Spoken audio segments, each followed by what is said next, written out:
Que la grâce et la paix vous soient données de la part de notre Seigneur Jésus-Christ. Bien-aimés de Dieu, notre texte de prière du 22 mai 2025 est le psaume 96. Le psaume 96 est un hymne à la gloire et à la grandeur de Dieu. Que tout l'univers célèbre l'Éternel son roi. Le cantique peut être subdivisé en deux parties, pour une meilleure méditation. Première partie, versets 1 à 10. Invitation générale des peuples de la terre à la louange et à l'adoration. Cette invitation est adressée aux gens du monde entier, Israël et les nations.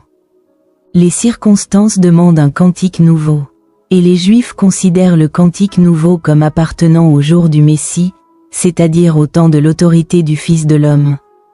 Ou au monde à venir. On retrouve la substance de ce psaume dans le premier livre des Chroniques, chapitre 16. Lorsque David l'utilisa lors de la consécration du tabernacle sur la montagne de Sion. Deuxième partie, versets 11 à 13. Invitation générale de l'univers ciel et de la nature à la louange et à l'adoration.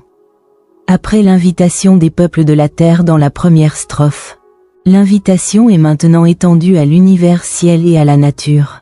C'est dire que l'importance de ce psaume, le psaume 96, va au-delà de cette occasion historique.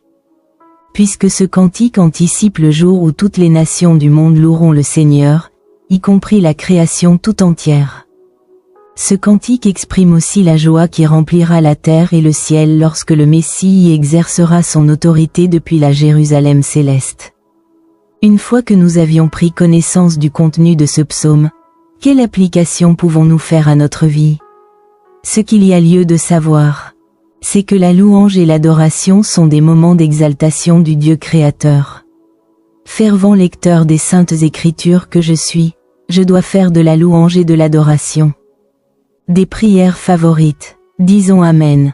Après avoir pris connaissance du message du psaume, nous vous convions à le prier avec votre Bible personnelle et au besoin, en actualisant le texte.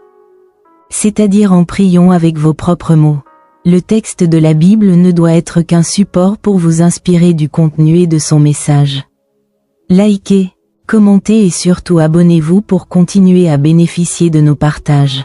Que Dieu vous bénisse. Psaume 96. Chantez à l'Éternel un cantique nouveau. Chantez à l'Éternel, vous, gens du monde entier. Chantez à l'Éternel, bénissez-le. Annoncez chaque jour la bonne nouvelle de son salut. Oui, publiez sa gloire au milieu des nations,